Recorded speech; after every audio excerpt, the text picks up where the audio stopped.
Okay, तो आज एक नया क्वेश्चन देखते हैं। एक नया क्वेश्चन किस चीज़ से रिलेटेड है?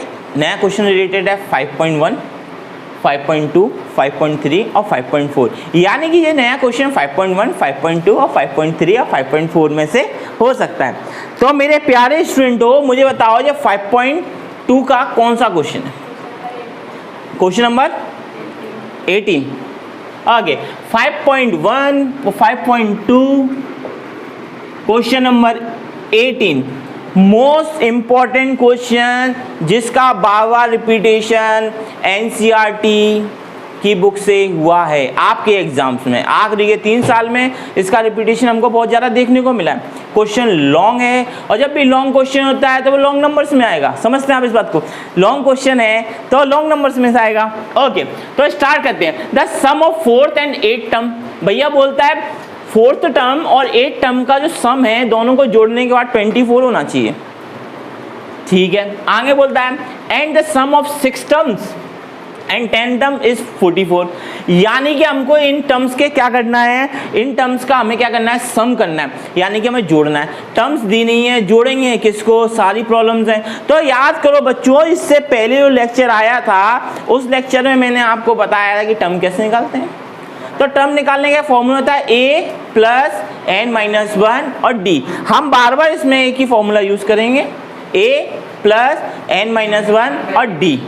ओके, तो भैया यार यहाँ पर देखो यार, मेरे को 4th टर्म निकालनी है a4, a प्लस n-d का फॉर्मूला लगा दिया। ना मुझे a दिया है ना d दिया, पर ये बताया कि n की वैल्यू 4 होगी।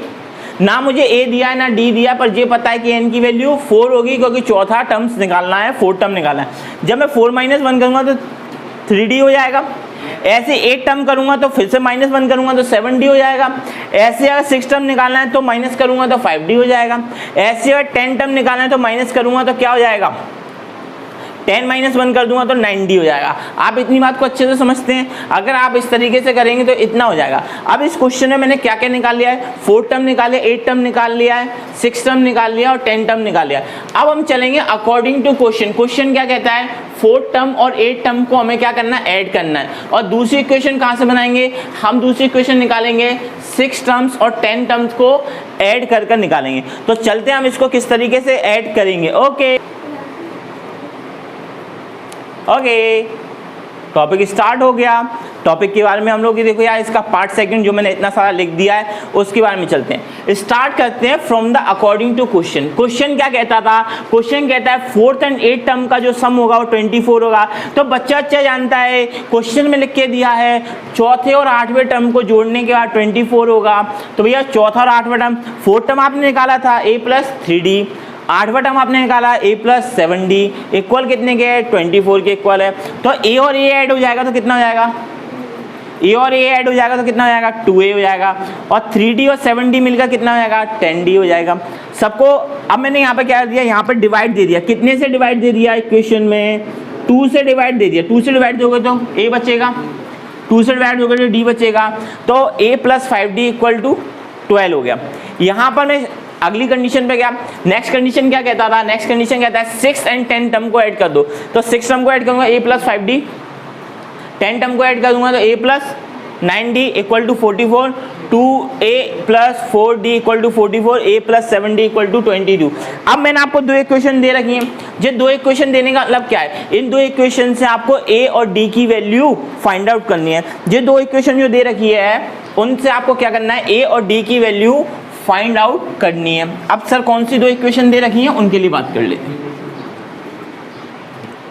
आपको एक इक्वेशन दे रखी है a plus 5d equal to 12 और अदर वन इक्वेशन दे रखी है 22। सही है?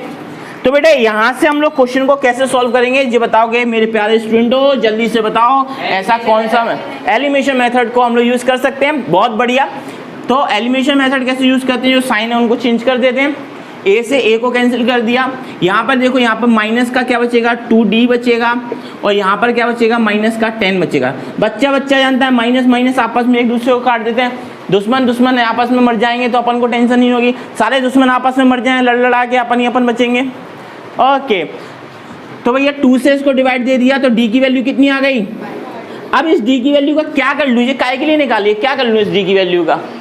डी की वैल्यू को इक्वेशन नंबर 1 में पुट करूं या इक्वेशन नंबर 2 में पुट करूं, कहीं भी पुट करके मैं किसकी वैल्यू निकाल सकता हूं? ए की वैल्यू निकाल सकता हूं। क्यों? क्योंकि दो वेरिएबल है, ए और डी है। अगर डी की वैल्यू यहाँ पुट कर दूंगा तो ए की वैल्यू निकल आएगी। तो देखो भैया मैंने यहाँ पर पुट कर दिया डी की वैल्यू कितनी है? 5 है, इक्वल टू 12, जो हो गया 25। 12 माइनस 25, तो डी ए की वैल्यू कितनी आ गई?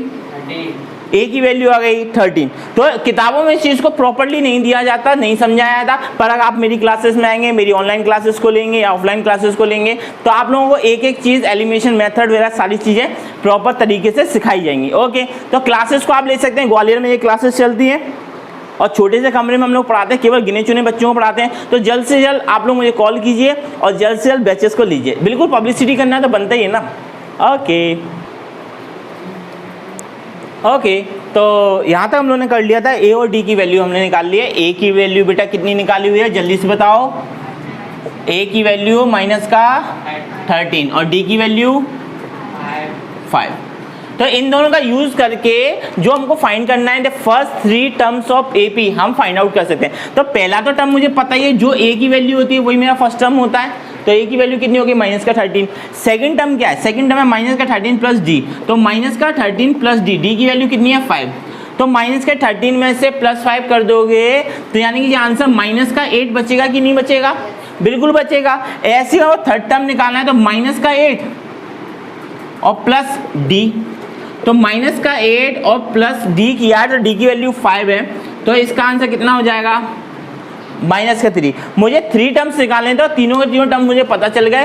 पहला टर्म है मेरा माइनस का 13, दूसरा माइनस का 8 और तीसरा टर्म है माइनस का 3। तो आज की क्लास को यहाँ समाप्त करते हैं। अगली बार आपसे मिलेंगे, कल फिर से वीडियोस मिलेंगे आपको, लगभग 4 से 5 वीडियोस कल फिर मिलेंगे। आप लोग मेरे YouTube channel Nitin sir Gwalior को सब्सक्राइब करके रखें अगर आपको कंटिन्यू में 10th के, 11th के, 12th के वीडियोस आपको चाहिए। और आपकी कोई और डिमांड है, जैसे कि कल एक कमेंट आया था फिजिक्स के लेक्चर की, तो आपके अगर कोई भी डिमांड आती है तो आप उसको मेरे को बोल सकते हैं कमेंट में, मैं आपके कमेंट सुनूंगा। और जल्द से जल्द मुझे 1000 सब्सक्राइबर पर पहुंचाएं। आपका उद्देश्य और मेरा उद्देश्य एक ही है, बच्चों को पढ़ाना, आप लोगों को एजुकेट करना। और कम से कम कोई फीसेस नहीं रहेगी, ज्वाइनिंग की कोई कुछ नहीं रहेगा, केवल और केवल आपको मेरे को जल्द से जल्द 1000 सब्सक्राइबर पर पहुंचाना है। तो बाय बाय, टेक केयर।